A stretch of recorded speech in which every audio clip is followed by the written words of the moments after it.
Hello everybody, आज का अपना टॉपिक है फिगर ऑफ स्पीच, जो कि इंग्लिश का बहुत ही शानदार टॉपिक है। इसे हम हिंदी में अलंकार कहते हैं। जैसा कि आपकी डेफिनेशन है, a figure of speech is a departure from the ordinary form of expression or the ordinary course of ideas in order to produce a great effect.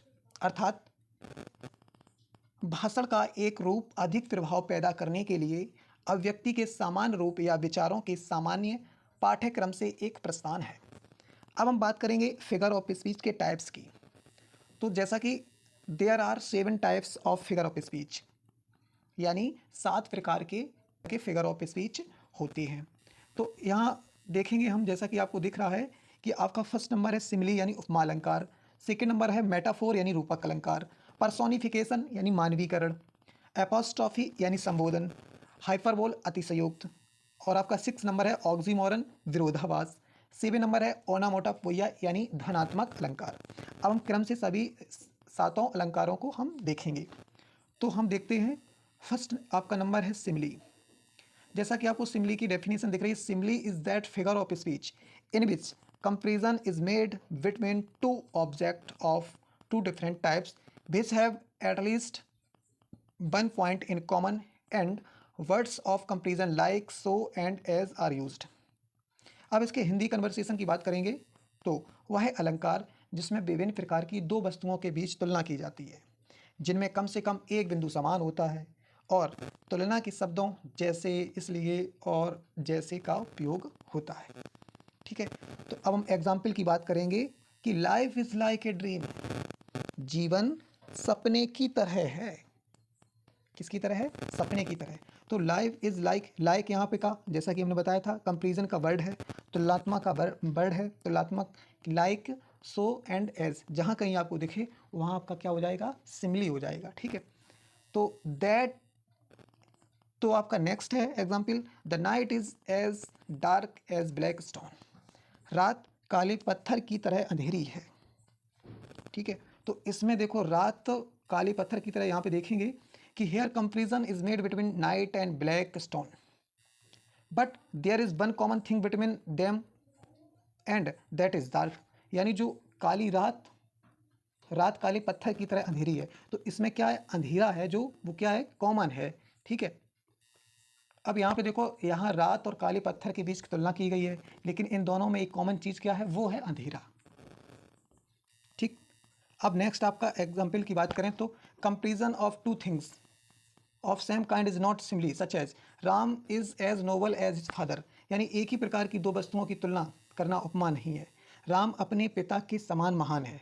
अब एक ही प्रकार की दो वस्तुएं, देखो यहाँ पे क्या है कि हर comparison is made between Ram and his father.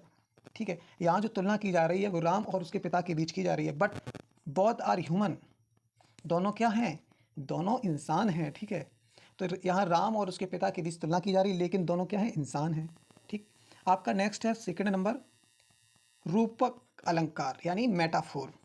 Metaphor is an implied simile in which objects of comparison are identified but words of comparison as, so and like are not used. अर्थात हिंदी में बात करें तो रूपक एक निहित उपमा है जिसमें तुलना की वस्तुओं की पहचान की जाती है, लेकिन तुलना के शब्दों जैसे, वैसे और जैसे का उपयोग नहीं होता है। जैसे वहाँ सिमिली में जिस प्रकार से कंपेरिजन होती थी, लेकिन उसमें एज लाइक और का प्रयोग होता था, इसमें एज लाइक और का प्रयोग नहीं होगा, लेकिन होगा वही, यानी क्या कि जिसमें तुलना की वस्तुओं की पहचान की जाती है।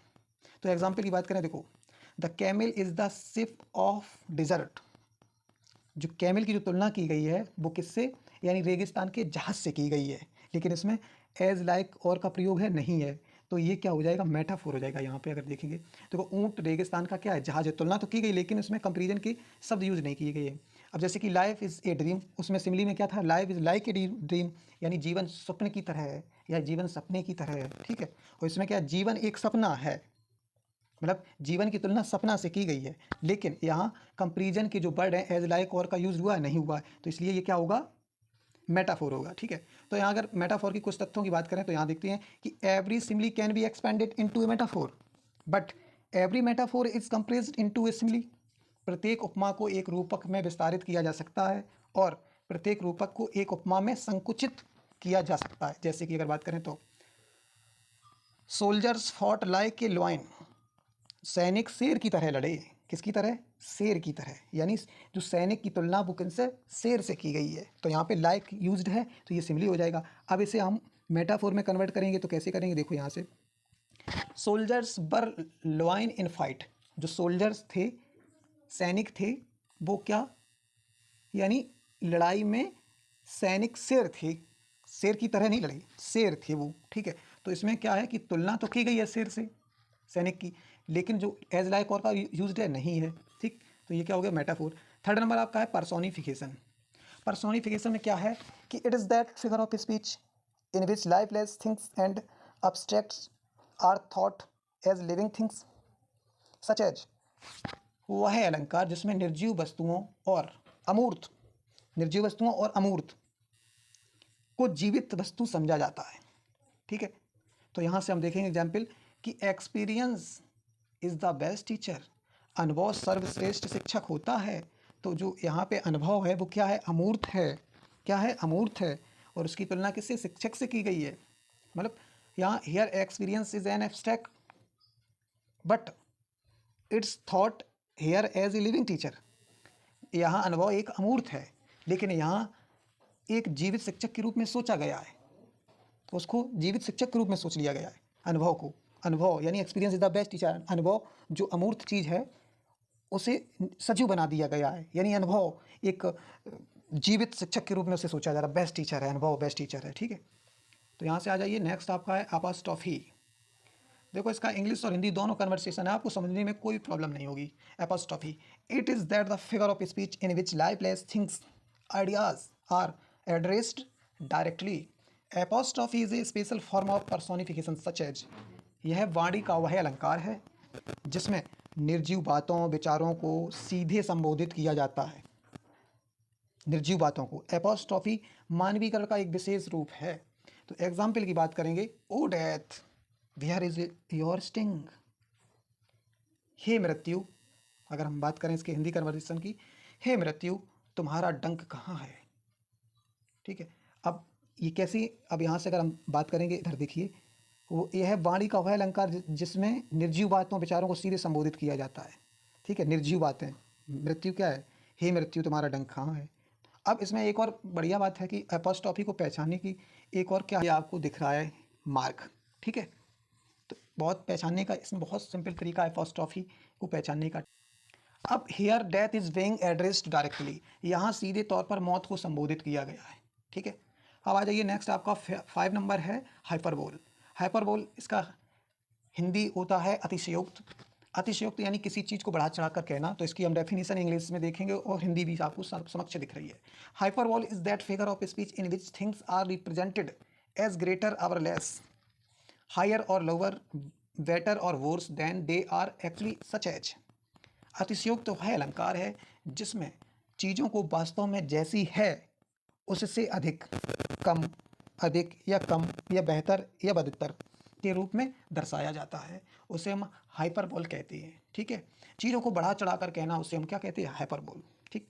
अगर एग्जाम्पल की बात करें, यहाँ से देखिए स्पष्ट आपको दिख रहा है कि not to speak about crane even I can pick up the 100 kilos weight by my one hand. Crane की बात ही क्या है, मैं भी अपने एक हाथ से 1000 किलो वजन उठा सकता हूँ, समझ रहे हो? 1000 किलो वजन कोई उठा सकता है? तो ये क्या बढ़ा चढ़ाकर वर्णन किया गया है, तो ये क्या हो गया? हाइपरबोल हो गया, ठीक है। अब आपका नेक्स्ट आता है 6 नंबर ऑक्सीमोरन। ऑक्सीमोरन में देखिए विरोधाभास। इसकी डेफिनेशन की बात करें, in oxymoron two opposite ideas are put together, अर्थात इस अलंकार में दो विपरीत विचारों को एक साथ रखा जाता है। जैसे this is an open secret, यह एक खुला रहस्य है। भैया खुला भी है और रहस्य भी है, तो क्या है?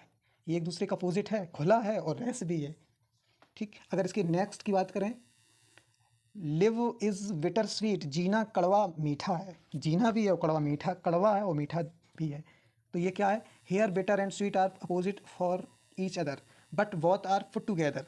यहाँ कड़वा और मीठा एक दूसरे के विपरीत हैं, लेकिन दोनों को एक साथ रखा गया है, ठीक। नेक्स्ट आपका है 7 नंबर, जो लास्ट है आपका ओना मोटा पुइया। ध्वन्यात्मक अलंकार। It is that figure of speech in which sound of words is recognised or sound of words suggests its meaning such as. वह है अलंकार जिसमें शब्दों की ध्वनि पहचानी जाती है या शब्दों की ध्वनि से उसका अर्थ पता चलता है। ठीक है, कुल मिला के यहाँ पे ओनामोटोपोइया का अर्थ है ध्वनात्मक। ध्वनात्मक में देखो एग्जाम्पल में देखेंगे, एग्जाम्पल में ध्वनि से संबंधित कोई भी आपके सेंटेंस आएंगे तो आपको ओनोमाटोपोइया हो जाएगा। जैसे कि आपको आप दिख रहा है कि I hear the humming of बीज, मैंने मधुमक्खियों की भिनभिनाहट सुनी, तो यहाँ पे क्या हो जाएगा आपका onomatopoeia. Grunt grunt goes the hog, grunt grunt hog चला जाता है यानी घुर्र घुर्र करता हुआ, तो इसमें ध्वनि किसी की हो रही है, तो यहाँ पे क्या हो गया ओनोमाटोपोइया। तो इस प्रकार से आपके इंग्लिश की 7 फिगर ऑफ स्पीचों का वर्णन हुआ। मैं समझता हूँ कि आपको इसमें कुछ ना कुछ समझ में आया होगा।